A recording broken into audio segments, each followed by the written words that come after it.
looks will always be a factor in any given situation. I know a lot of women tend to lean on the personality aspect, but in the first 7 seconds of meeting the human being, the first thing you see is their physical appearance.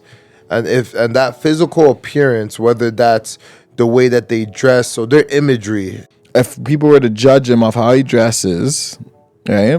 What I'm saying is people judge off different things in different groups. So I think when you're too shallow and looks is the major factor when it comes to dating, you shoot yourself in the foot because you miss other things that are key, that are important factors and key factors when determining like if that person's compatible with you. Oh yeah, buddy, we are back and we're in a new month. I felt like November was a crazy month. A lot of stuff were going on. That last week was a really good week because we just got into a sport that we haven't played in quite some time. I think for me personally, it's been 7 years since I last played soccer. What about yourself? How long has it been? No, it's been a minute, man. Since I played soccer, bro, it's been like at least, probably like 5 years, 6 years or something like that. But yeah, just to let people know, we just got into kind of, I guess, what we call it, like a men's league. Yeah, it's a men's league. So we joined this group, obviously, shout out Team Ultra Black, and they basically got us into men's soccer league that we just started recently. And it's been a while since both of us played soccer, so it's so fun just to get back into it. I know for me growing up now, at this point, I'm 31, so I haven't played sports in quite a while, especially like an organized sport. I've obviously played for fun. If we're talking about just having runs outside, you play basketball runs, soccer runs. I'm not talking about that. I mean, an actual organized league. It's been quite a while. And if I think organized, you're looking at over 10 years. You're looking at high school, basically, since we've played organized. For me, it's been over 10 years. So it's just so fun to get back into it, man, have the energy and just basically test your skill set, man. Like, we played soccer our whole lives. So, like, what's your thoughts just getting back into playing sports, especially a sport that we played our whole life, that we have a lot of muscle memory with it, and just seeing your skill set now at this day and age, what it's transformed into compared to when you were younger? Well, one thing I would say is I didn't realize how taxing it is to play soccer. I think we underestimate it because when you're constantly practicing and you're constantly doing repetitive motions and, your body's under that level of stress day in and day out, you don't quite notice how much it's going through. But as you age, as you get older, and you don't play sports like that to that degree, you start to realize, wow, you start feeling stuff that you didn't realize was happening while you were playing when you're at a different stage in life. You start to realize it while you're in play. Well, not even in play, mainly after. So I would say that, and I'm an active guy, I'm working out, I'm running, I'm doing the whole nine. But you start to realize that if you're not playing sports, it is very exhausting. It can be strenuous in terms of for your muscle, give you a couple strains here and there, especially if you're not, if you don't have a lot of mobility because of your muscle density and stuff of that sort. Absolutely, yep. So you may find it a little troublesome for you. So I definitely would advise people, if you are getting into a sport or a sport that you used to do when you were younger and you're trying to do it at an older age, going into a league or something of that sort, you do want to work on your mobility and making stretching a habit, because you will feel backaches or calf muscle strains or hamstrings. That depends on what you're playing, but we're speaking specifically for soccer. I'm just telling you some of the pains you might feel, growing, quadriceps, even just twisting, trying to get the ball off a header and stuff of that sort. It's the high intensity. And like a lot, like I'll talk about the biggest takeaways. The biggest things I've taken away from just playing in a small time. One, just because you look fit doesn't mean you are fit. So again, just because you go to the gym, you have muscle mass, just because you work out every single day, that doesn't mean you're ready to play a sport that has high intensity in it, especially when it includes sprinting, twisting and turning, overextending yourself. There's a lot that comes with that, a lot of dynamic movement. So you do have to be very cognizant in how you prepare when you get to the game, and then also how you prepare when you finish the game, because you have to stretch, you have to do dynamic stretching, you have to, make sure your body's ready for that, difference of level of intensity. Because I think when I got into it and when we both got into it, or the people that we know, we're all fit. We're all in shape. We've all kept ourselves in shape. I mean, for God's sakes, we just did a marathon a month ago and we're dying at a 50-minute soccer game. This is not even that long of a game, but we're dying, right? And we're getting substitutions. Not like and we have substitutions in between, but you would have swore that we never ran in years, right? So just to put things in perspective, just because you look the part doesn't mean you are the part. As time goes on, your fitness changes significantly. Yeah. And also what I've realized is that again, your body's not the same. So the things that you could do yesterday, you might not be able to do today. So I'd always say, don't push yourself too crazy. Don't do something that, you did 10 years ago and think that you can do that now, just because it becomes a bigger task for you. And what I did notice as well with playing sports, especially in an organized league when you're trying to win and you're competitive, is that a lot of the times you don't realize how sore you're going to be afterwards. Yes.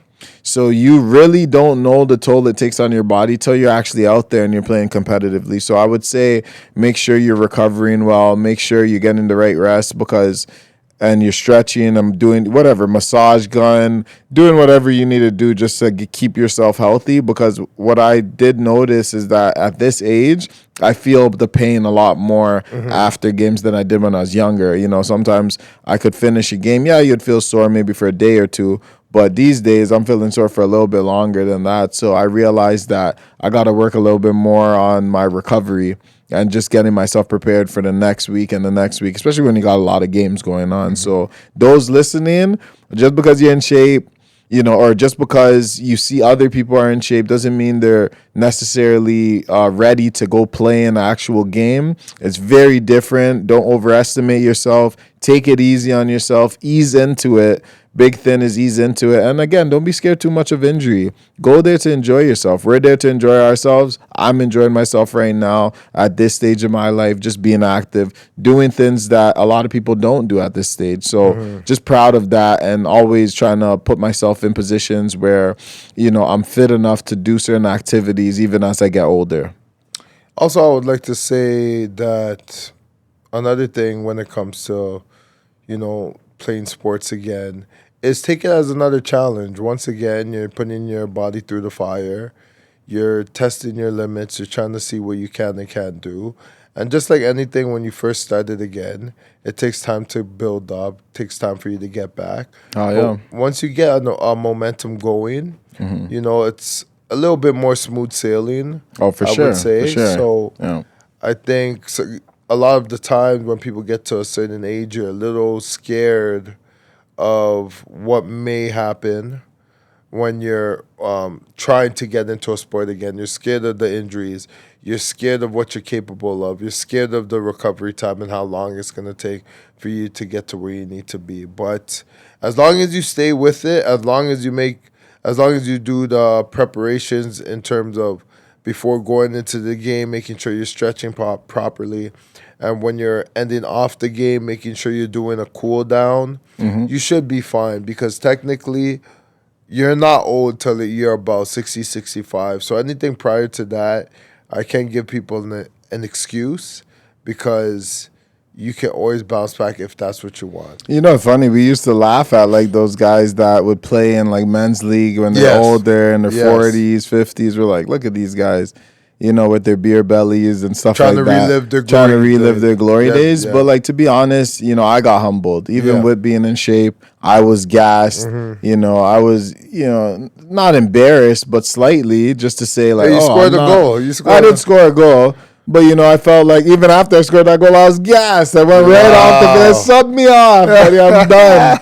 I told him, take me out the game. I couldn't even bask in the glory. So, just to say, just because you look like you're in shape doesn't mean you're actually in shape. So you always got to work on yourself, even when you look good. Always work on the cardio. Always work on, especially high intensity. It's a different game. It's not like a long distance. It's not like long distance running or anything of that. So again, just another challenge, and that's what we do. We're far from normal, man. That's what we do. We always challenge ourselves, put ourselves in uncomfortable situations, but again, we're always enjoying ourselves. That's the main thing. I think we choose things that we know are hard, but we also know that there's a sense of pride and enjoyment and fulfillment in the things that we do.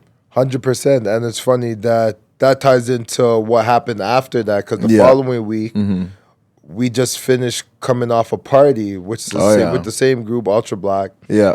It was a great party because, one, it kind of summed up the year and what had transpired. A holiday party, yep. Yeah, so it was like a celebration of all the athletic achievements that we did throughout the year. That's how I looked at it, as a celebration for all the achievements we've done.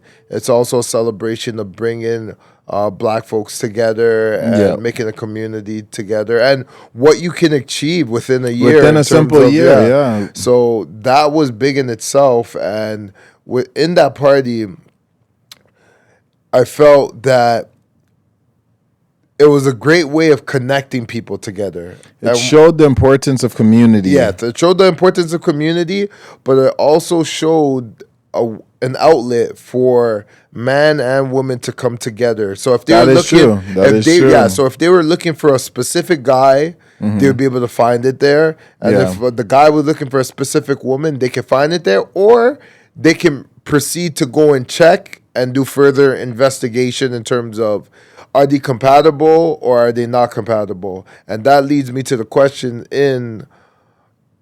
when it comes to dating, does compatibility matter?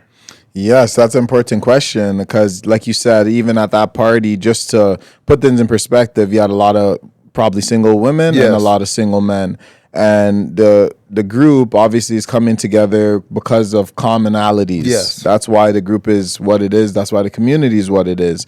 And those commonalities make it easier for people to get to know one another because there's not a sense of confusion or there's not so much differences. There's more similarities than differences, which would be assumed in a community that people know each other and stuff like that, and they have common interests as you. So talking about compatibility, it's interesting because a lot of the times we date strangers. We date people that we don't know. We don't know what community they're part of. We don't know necessarily what friends they have or where they come from or even their heritage or anything of that nature, right? We just meet them for who they are. We take them at face value and we go from there. So we give people chances that we don't even know. We really give people chances we don't even know. And a lot of the times it's based on maybe physical attractiveness and other factors that are always going to play a role. But when it comes to compatibility, why I think it's important is because it closes the gap in terms of, what you have to do. It closes the gap in terms of conversation and thinking that, a person, trying to figure out what they like or trying to figure out what they're into. When you're in a community and there's compatibility amongst the community, those things are kind of already established, like what kind of stuff you're into. So obviously, if you're in a run group and you meet someone in a run group, well, of course, they're into running or fitness of some nature. But in the area that we met them, so that works within the run group, but now we met them in a party situation. Yes. Some of those people weren't runners. Okay. Right? So let's say they're compatible with somebody inside there, but the person that was in there was a runner, and they have the conversation, and she says she's not a runner. As a matter of fact, I don't even work out. Well, you'd figure that out at that party. You see what I'm saying? So Would the party, you, because the party's loud? yes, loud, because okay. the gentleman we met when we were walking there, he said he talked to 3 girls and they all said, "I don't run, I don't run, I don't run." Okay, yeah, true. So he asked the question because his commonality was the run group part. Yes. Like, so he was there because he went to the run group. Other people were there because they knew somebody or they just heard of the community event or they'd heard of the group hosting an event that related to them. Obviously, Ultra Black is for a lot of black folks, right? So they would know that factor at least. You don't need to be a runner to necessarily be a part of the group. They have like other stuff going on as well, right? But there's some commonalities that brought them there. So it might not be the fitness aspect. It might just be your blackness, right? Like it might not be the fit. It might be something else that they do within the group because they have other things going on, other stuff they have in the group going cycling, on, and it will expand. Yes. And I think it's just about having a community that you could go to and meet certain people. Everyone's different, everyone's individual, so everyone has different interests, right? So you're still gonna have to get to know people, you're still gonna have to make connections, but I think it closes the gap. Like you don't need to search long and wide to find what it is you're looking for. I think a lot of the type of people that you are interested in will be around a community that you're involved in pretty much. Like if you're involved in a community and you like what they stand for, you're assuming that the people that go there have somewhat of the same mentality to a certain degree, obviously. They have some type of understanding that's similar to yours. So I think even in that situation where it's a party and it doesn't necessarily have to be like a run group or a specific, type of group, that's why I say community is important. It's just about gathering people, having mutual friends in the group, knowing people, getting to know people, trying to expand your horizon in terms of like who you know and what they do and stuff like that. I think that's the main thing, just connecting with people and giving you that comfortability to talk to others that you probably wouldn't get. We don't have that much things going on in the city where we can just meet strangers and talk to them and have other people know them and people vouch for them, right? So you gotta pick situations that are advantageous towards you. You're definitely correct on that. And another thing that people don't factor in is the fact that we are constantly working. Absolutely. As an adult, you don't have time to really make new friends because, again, most of your time is at work. Some people have a family, some people don't. Yeah. And the thing is, they're trying to make a living. They're trying to sustain their living. They're trying to have something stable. So with that in mind, it makes it very difficult to go out and about and date around and use the dating apps and stuff of that sort. Absolutely. Constantly, okay, that date didn't work, let's try another one. That's exhausting in itself, that whole process, and trying to filter out the right people. That's a very exhausting process. So when you do have a community and people are like-minded or they're within the community and they can vouch for certain people because certain people will have information on other people, right? Depending on how long they've been in the community. And you can ask people to inquire, and you can even ask somebody to give you the information of someone else, right? Like, who is that person? Oh, yeah, that's my homegirl from wherever, and someone else can actually explain to you who that person is, what they do and stuff. So you might not even need to interact with them in order to get information about them, because I think that's what community is about, right? You can ask somebody and be like, hey, who's that? And it's like, oh yeah, this girl is this. Or hey, who's that guy? Oh, he's actually X, Y, and Z, right? Like people can explain to you who they are without giving you too much, but just giving you a little bit of a rundown to know, so you know what you're getting yourself into as well, right? They can kind of give you a little quick synopsis of who the person is, where they know them from, where they're coming from, background, certain little rudimentary stuff, little easy stuff that you can just give a little bit to somebody where if they're interested, they can decide whether they want to pursue more. But going off that, and going off the fact that you're in a community, do you think you being in a community is enough, though, if we're talking about dating? Because do you believe that looks matter the most when it comes to dating, or the personality? So I think when it comes to that, looks will always be a factor in any given situation. I know a lot of women tend to lean on the personality aspect. Okay. But in the first 7 seconds of meeting the human being, the first thing you see is their physical appearance. And that physical appearance, whether that's the way that they dress, so their imagery, the imagery of themselves plays a huge role in the determining factor if a person wants to speak to you or not. And that goes even further than just dating somebody. That goes down to communication of making friends too, right? Let's say a guy wants to make friends with another guy. Yeah. Look at the way he's dressed. He's not well put together. He's a little sloppy. He's got a stain on his shirt. He has the jeans a little bit ripped up, or his shoes are a bit scuffed. You know, you will make a quick judgment and say, that guy is not for me. He's not my tribe. He's not somebody that I would want to really have conversation with or get to know on a deeper level. Okay. Right? So that appearance, that initial appearance when you see somebody is very important. So for men and women to keep themselves looking the part, so that when people do see you, not only do you look welcoming and you're well-mannered, because they can assume that you're well-mannered based off the way you dress, because your dress code, your imagery, it speaks volumes. It says stuff that words don't need to say. Okay. Right? So you'll have general assumption. It could be wrong, but you'll have a general assumption of who that person is. You'll give them at least, that's a foot in the door technique. At least they could have the conversation and pursue it further and see if you're compatible now or not. But if you don't have that department, and that comes from the appearance, that goes with the looks, well, then you don't have a prayer's chance, because they're not going to want to get to know you. They're going to just move on to the next person that looks more compatible with them. Okay, so in an environment where people have similar interests and stuff like that, would you say that's shallow, though, to like be looking for a specific look that you want when it comes to trying to meet people? Because even when you're trying to meet friends, right? I mean, just think about it. Like back in the day when there's the nerdy group, and then there's the cool guys. Well, probably now all those nerds are doing good in life, right? And if we were to judge them off how they looked and dressed and carried themselves, these are not the best people to model yourself off of, right? The cool people that had the style, the haircut, the this, the that, those are the people that people would be interested in getting to know. So the people that didn't pay attention to that, maybe they're more focused on their career, maybe they're more focused on academics, achievements, and stuff of that nature.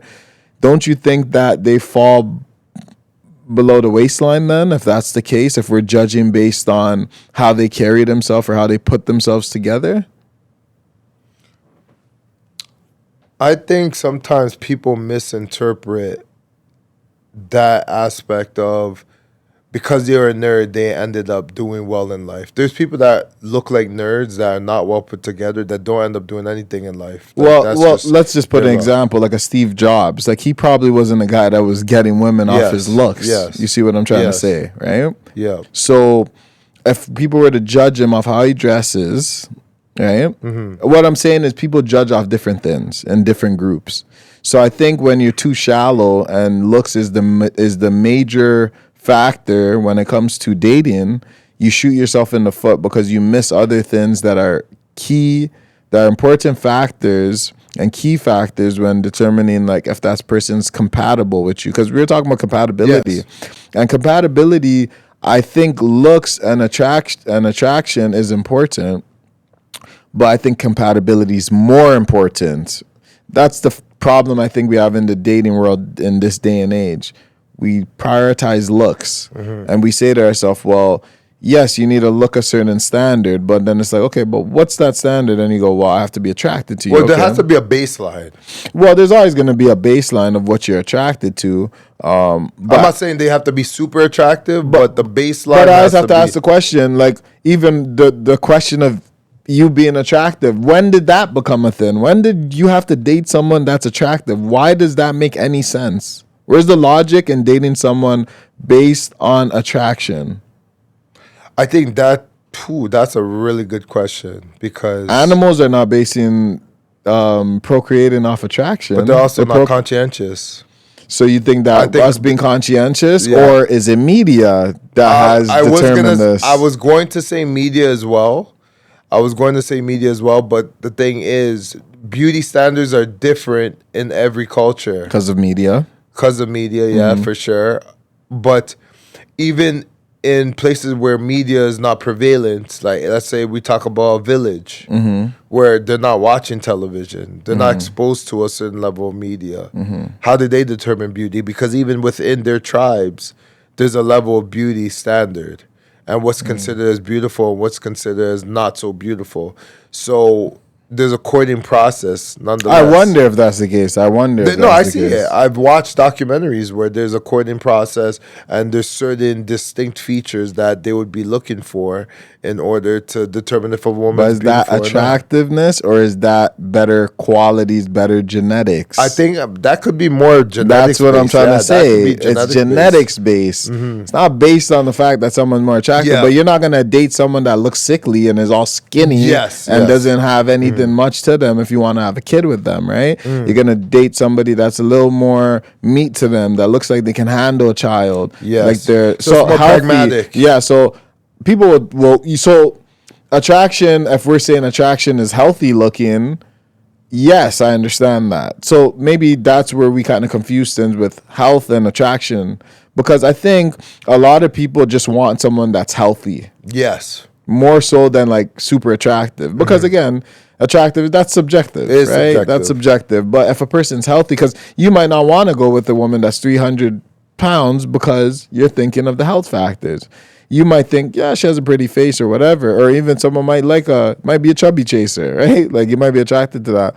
But again, if you're thinking health wise or longevity wise, you're saying like, well, at this type of weight, chances are you're not going to live till 60, 70, 80, just based on that, or you're going to have complications within your life compared to somebody that has a smaller frame, looks like they take care of themselves better, obviously fit in this modern day and age, going to the gym, taking care of themselves, healthy diet and stuff like that. So I think throughout the years, we went from healthy looking, picking people based on how they look health wise, to being attraction. And that's why you have women that only want a certain, want people like guys to have a six-pack and stuff like that, because that doesn't affect them. Whether they have a six-pack or not doesn't make no difference for themselves, right? I think that's more of a first world problem where the superficiality of a person's look. This is what I was talking about, like the shallowness of when you meet people. We're definitely more shallow when it comes to that, especially in the first world nations. I think media definitely plays a role in that, in terms of governing what the beauty standards are and what a person should be looking for. And even though the characteristic traits don't quite add up, they're looking at, well, these couples looked good together, right? And then even when they put two people that are good-looking people and they put them together, their personalities may not even mesh, and a lot of the times it doesn't even work out with them after a certain period of time. So for you, do you think that a person's looks is the biggest factor to you? I think I wouldn't say that's the biggest factor. I think I would go down in looks if they're able to have different characteristic traits that are more suitable and compatible with my personality. Because again, you have to ask yourself the question, how pretty does a woman need to look, or how beautiful does she need to be? But yeah, exactly. So you going down in looks means exactly what? Going down in looks in the sense of she doesn't need to be drop dead gorgeous. She doesn't need to be a woman that everybody is going after. She doesn't need to be the it girl, what they call it, where it's like, guys are, every time they see her on the streets or every time they see her at a community event, guys are trying to approach, they're trying to find their ways, trying to find their angles. She doesn't need to be a beacon of light, not a lighthouse. You know what I'm saying? So you don't need a woman to make jaws drop when she walks into I don't need a jaw dropper. I just need somebody that is elegant, that has a level of beauty that's more subtle. Subtle. It's out there. She's beautiful. People recognize her beauty, but she's not going to be the first approach. Some people just maybe it's not their type of beauty. You know what I mean? Because again, beauty is subjective to the eye of the beholder. Yes. So I would say that yes, people will still want to talk to the woman that I would like to talk to, but she won't get as much volume as a woman that's drop dead gorgeous, jaw dropper. How about yourself? That's interesting. Yeah, even for myself, I feel like, attraction is based on a lot of different factors.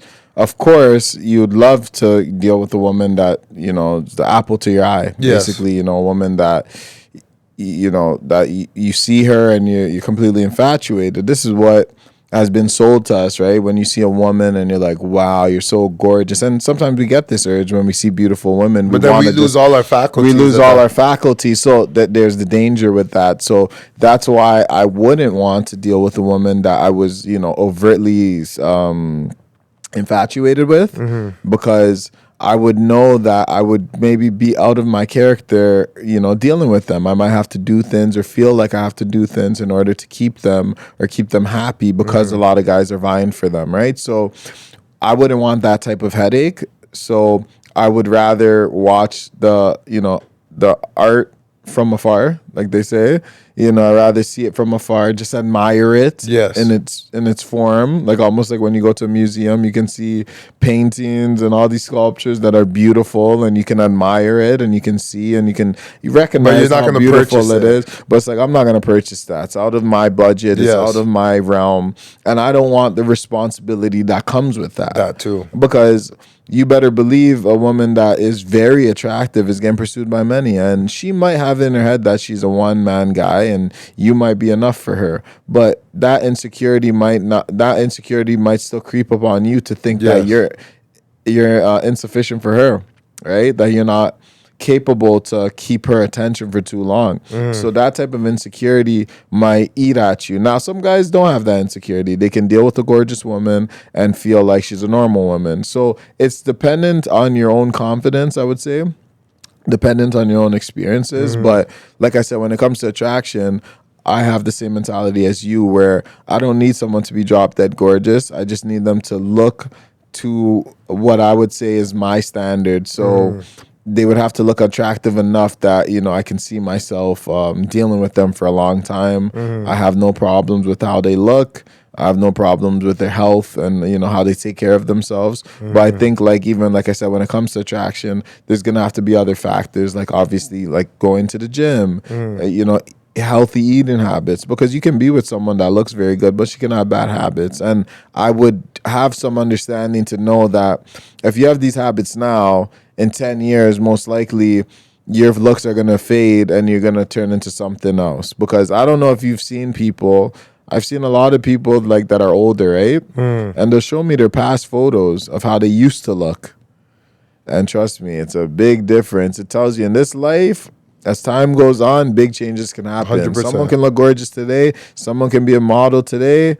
And then tomorrow, it's a whole different story. So doesn't take long either. So I would base, that's why I said I would base my attraction not just simply on how they look today, but how they're going to look tomorrow. So I'd look at habits, that they have healthy habits that ensure that they're going to look good tomorrow as well. And they're going to keep up the look. So I think that them keeping up their look is the bigger factor to me, not necessarily how I see them today. They have to be healthy looking, of course. They have to be good looking. But I think it's more so of the habits that will determine more for me. Because I would like someone to be able to continue that habit. Okay. That habit of looking good and taking care of themselves, just like I do. All right. So also, that's good that you mentioned that, because that leads me to the next question.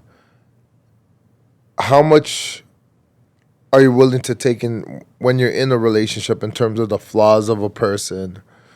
What will break the camel's back when it comes to trying to work out your relationship to blossom for a long-term situation? What would be considered just out of bounds, where it's like, I just can't work with this flaw? That's tough. Flaws that are considered out of bounds with someone I'm already dating? Yes.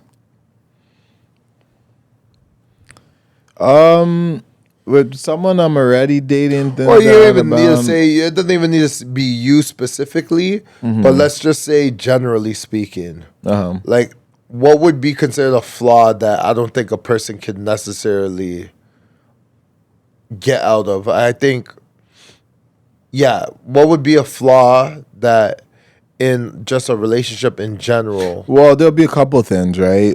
Dishonesty. Okay, that's a general. There's some general stuff we can talk about, like obviously dishonesty. Somebody that's dishonest, you know. Someone that's kind of distant. Domestic violence. Obviously, violence is clear as day. Violent. Yeah, I think someone that's distant, aloof, aloof, not enthusiastic, of course. That would tell me a lot of where this is headed. In the early stages, it should be the best stages. So if you're already feeling like there's distance and the person is not really enthusiastic about seeing you and it doesn't really have that type of energy or doesn't lift their energy when they're around you, you can kind of predict what's going to happen in the future because things are most likely going to get worse from that point. So I think you have to pay attention to like stuff of that nature, especially how you're received in a relationship, right? Some things that would, like flaws, I think flaws would be a person not taking care of themselves, not looking after their mental health, not looking after their physical health. Flaws. And I'll say specifically, like again, if you're not going to the gym, you're not working out at all, that will in time end that relationship for me. If you don't go to the gym, you don't take care of yourself, you don't eat healthy, it's just a matter of time before I cut the cord. So do you think that, well, there's a possibility that could happen after the fact that you're in a relationship, but wouldn't you have discovered that prior to getting into that relationship? You can discover that prior. Sometimes people change in relationships. Over time. So I would have to give some leeway. Change. That's a big change. That's a major change. And we'll get into that later of major changes in relationships. But like you not taking care of your physical health is something that I couldn't put up with because I take care of my physical health. So that would be like a big factor for me that I'd have to close the book on that chapter, because I'll just say to myself, I need someone that has a more similar lifestyle to me in that regard.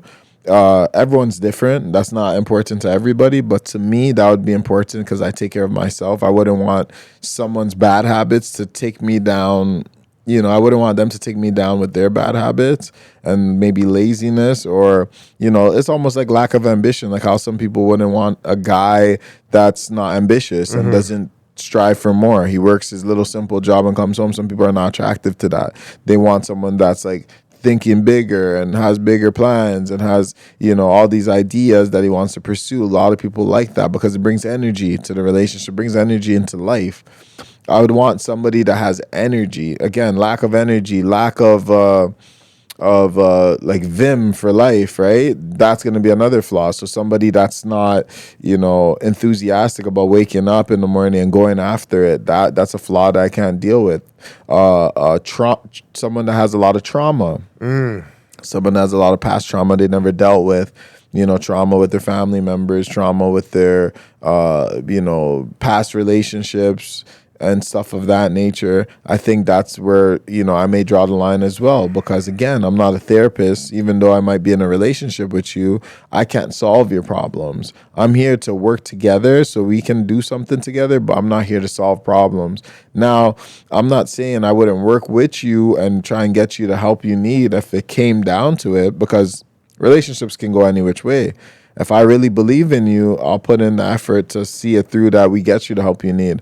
But if you're not gonna, be proactive yourself and you're just gonna, be unhinged, because a lot of people are unhinged because of stuff they dealt with in the past that they never resolved. And that causes a lot of trouble, arguments, attitude, and stuff like that. That's where I draw the line. There's a lot of flaws that I would draw the line in. And it's not bad to draw the line in a relationship when it comes to flaws, because at the end of the day, you have one life to live. You can't make the mistake of dealing with someone else's issues just because you want to make them happy, or just because society says you need to be with one person and etc. So even if I was married to somebody, these are still the same factors and flaws that I would have to really pay close attention to. Now, the rope might be longer that I give you, but the rope is there nonetheless. And once that rope is once there's no more room left on the rope, that's it. It's just gonna end. So, like, how about yourself? Is there any specific flaws or issues that you think I can't deal with that, or I'm not gonna deal with that if it does happen? I'm just gonna bow out, or do we have to work on things? Like, what's your thoughts on that? Working on things, or you just have to bow out if some flaws are just too much for you? So there's some flaws that I think we all have. That's a given, but I think something I wouldn't put up with, but I probably would have figured that out in the earlier stages of just dating, would be hygiene, bad hygiene. Can't do it. I think, especially for a woman, they should have a level of decorum when it comes to that. And if they're not able to, have proper hygiene, I can't deal with that. Another flaw, I would say, you already mentioned it when it comes to hitting the gym, being healthy, just health and wellness. I think that in general is a huge one. Whether you're lifting weights or you're in the yoga studio or you're doing dance, something in the realm of activities, just keeping yourself busy. I think that's very important. Having a group of friends. Absolutely. Not only no loners. Yeah, no loners. So don't rely on me for entertainment. Don't rely on me for entertainment. I can't do it. I have a busy life. I have a busy schedule. I can't have you clinging on to me for dear life. I cannot bring you back to life. So that, doing your own thing, especially when I'm out there grinding, trying to make a living and also try to expand my own endeavor, I need you to not get in the way of that. Being reasonable, not looking for a battle all the time, not looking to get into an argument, just being reasonable, hearing me out, being a listener, always trying to figure out ways that we could make some kind of compromise and whatnot. But do you think it's easier to replace someone or to work on someone's flaws? I think it's easier to work on someone's flaws, especially if you chose them as your mate. Okay. Because the real question would be, is why did you choose them as your mate if you thought they had too many flaws that you couldn't deal with? That's actually a good one. Yeah, but the reason why I asked that is because in this day and age, as you see how dating works, it's kind of in and out, in and out, in and out. It's like one flaw. No, I don't want to deal with that. Cookie cutter dating in Western society. Everybody is very that microwave culture. If they don't see something working, they see a flaw here and there. They're done. They think they can find a better thing. Well, we're part of this generation. We are part of this generation. So my question is that since we're part of this generation, and we always have the option to replace, right? Of course. There's always a better option out there as well. Yeah. Well, I guess if you believe so. Yeah. Maybe there isn't a better option. Maybe that's the mentality we have, and that's why we get shitty options, because we always think there's something better. So maybe that's the problem, where we think that there's better options, and where we think there's better options, but the fact of the matter is that sometimes when we pick what we chose, again, like you said, if you chose somebody, and especially if you decide to take them serious, you have to say to yourself, what made them different from all the other people you didn't take serious? So if you took them serious, that means they have a level of, compatibility, or a level of excitement, or whatever the case may be, that you're interested in, right?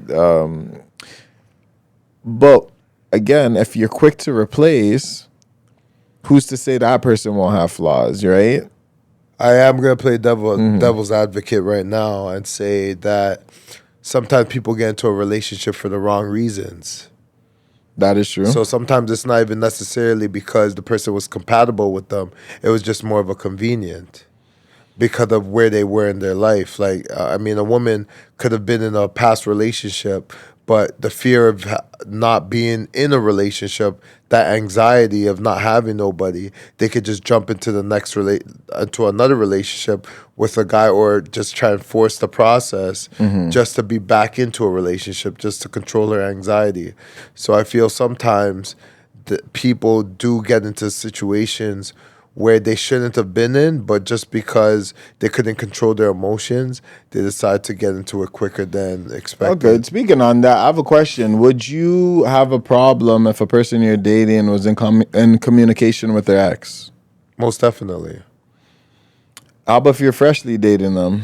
Like, say you're dating them for 3 to 6 months, and they still were in contact with an ex of theirs, but say they never dated that ex in over a year.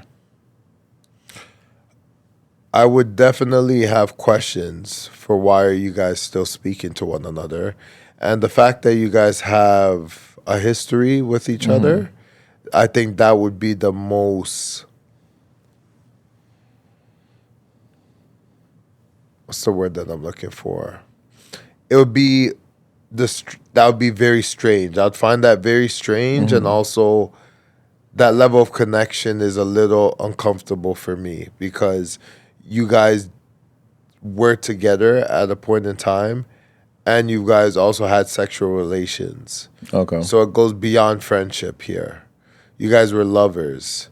So the fact that you guys are still speaking together, I mean, you guys are still talking together, and then there's always a possibility that they could go back to one another. And also, But how about she's being transparent with you? She doesn't hide the fact. She says, yeah, I still am in communication with him. Here and there we talk. I ask him how he's doing. He asks me how I'm doing. I feel anybody that's able to, you could have sexual relations with, you can always find your way back into their bed.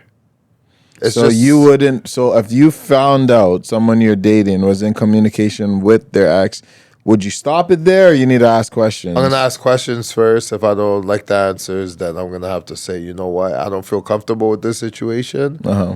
If that relationship is that important, you guys can continue to have that relationship. I'm just gonna have to bow out in this. I don't feel comfortable. Hit the road, Jack. No, come back no more.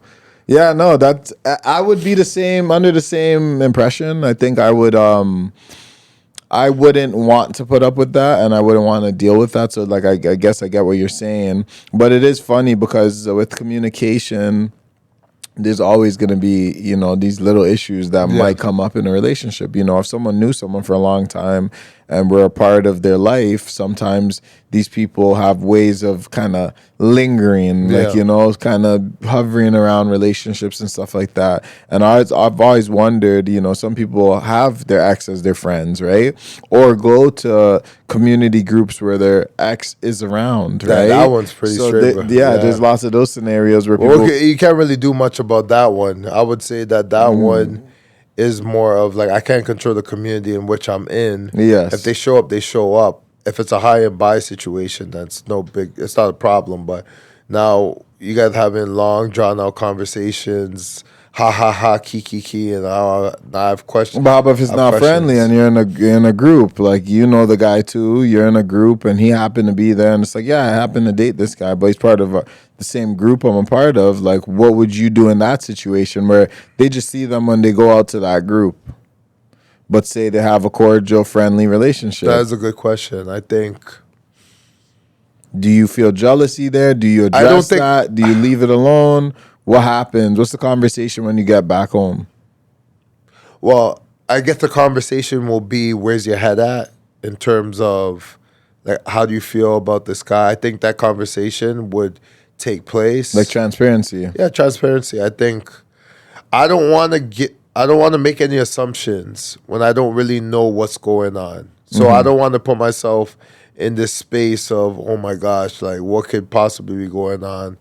Like, your mind takes yourself to, like, weird places when you think something's going on when something's not going on. You make up these weird scenarios in your head. So I think I would definitely have the conversation, be transparent, let her know my thoughts and my feelings towards that, and then let's see if she makes the adjustments.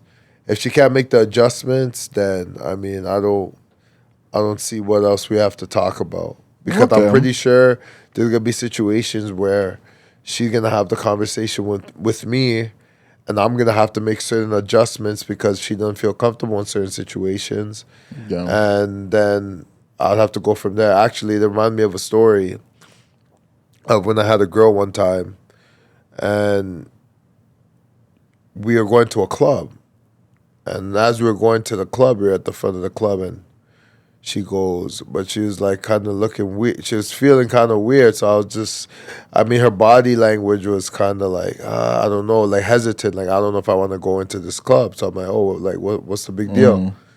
And then she goes, my ex is in here. Like, he works in this place. And then she's like, oh, okay. And then I said, oh, okay. So I'm like, so you don't want to go in? I'm like, she said, no, she doesn't want to go in after. I said, all right, we'll go somewhere else. And then that was that, you know.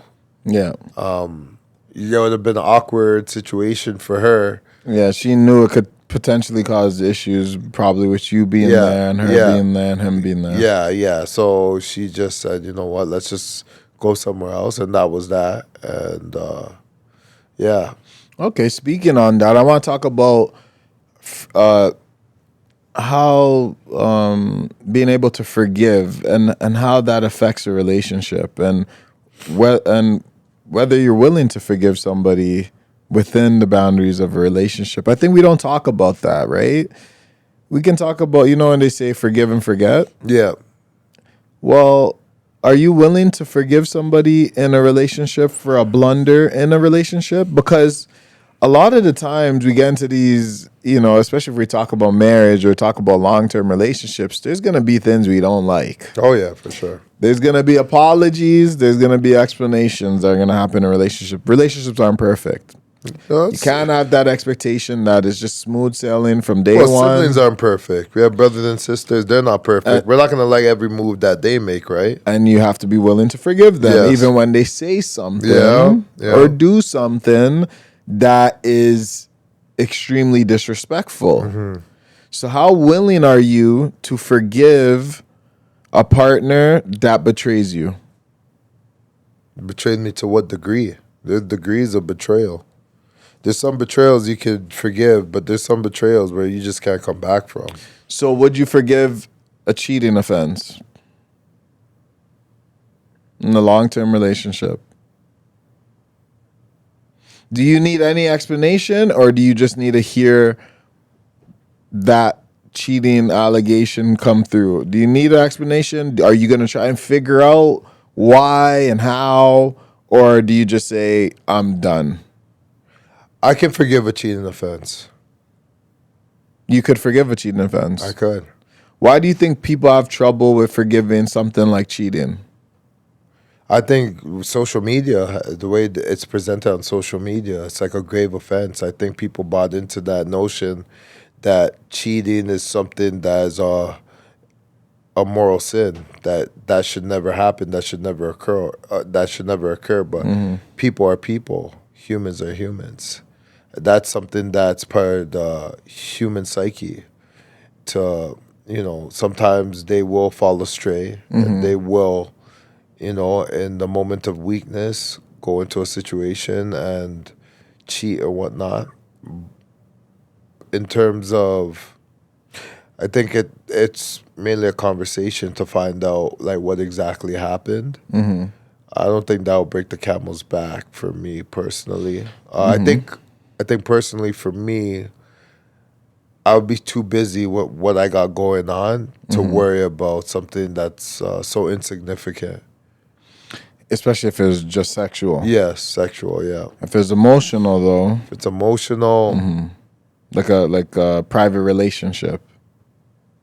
Not just a sexual relationship, okay, so like a private relationship. Then, now that, I feel now that was a personal attack on me. Like this is calculated. That's how I would look at it. Because it's one thing that you had a sexual offense with somebody that I have no idea who they are, where they came from. And it could be circumstantial. Yeah, circumstantial or whatever. Maybe a vacay, maybe I don't know exactly. You don't know what the details are, but I mean, if it's somebody in my close circle, close group of friends, this is calculated. This is something that you knew. Vitriol behind this one. You knew that was gonna hurt me, so you decided to do it, and then to put the cherry on top, you wanted to tell me in person of your offense and see what my reaction was. So something like that I can't forgive. That one is no. How about yourself? It's interesting when I think about cheating, because sometimes I ask myself the question, like, would that be it? Would that be something where I completely, end the relationship, especially with someone I've been with and I invested time with and a lot of energy and stuff like that with? I would have to really consider. I'd already have to consider, what the circumstances were, and then consider whether I would stay with that person or not. But I don't think the immediate reaction. Well, yeah, I don't think my immediate reaction would be, okay, this is over. I don't want to know how, when, where, who. I don't think that would be my immediate reaction. I do believe that humans are imperfect. And I do believe that, there's always has to be an explanation, and there always has to be a certain sense of understanding. Yes. And I think if you get to that point of getting that explanation and that understanding, I think there is ways you can work it out. I do believe that we're too rigid with the social media bullshit of like, oh, if he cheats on you, it's over, and this and that, and this overly emotional. Like, humans are humans. We have to understand that. Yes. I mean, humans will do what they do. You cannot control them, but you do need a sound explanation of why this occurred. Yes. And will it occur again, and et cetera, moving forward. There'll have to be a big conversation. Don't get me wrong. It'll never be something light, and it will take a lot of time to get that trust back. Also, another issue would be if you have a family with them as well. Exactly. So if I had a family, I couldn't be so quick to just pull the plug on a relationship. But some people are. Yeah. But I might not be as willing to do that, because I'd have to say to myself, maybe I can't be so selfish, just because emotionally I might feel a way about it. It might not make sense, or not that it might not make sense, but I might want to dig more deeper into this before making a decision. Yes. So I think I would have to be a little bit more open-minded and see what was the reasonings.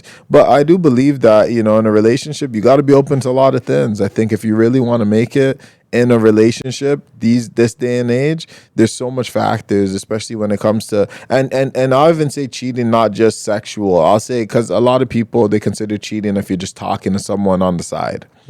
If someone catches you texting a different girl and you're with her, if say you have a woman and you're texting another girl, that would be considered cheating, right? Or if your woman's texting another guy and like, I want to see you, or sexting or whatever, you might consider that cheating. So I think it depends how deep the cheating offense is, what kind of cheating, if it's physical, emotional, whatever it is, and then you go from there. But I think I'd be pretty lenient depending on what it is said in that situation. If I already invested a lot into this woman, I don't think I'd be so quick to just boom, done, finish. That's all.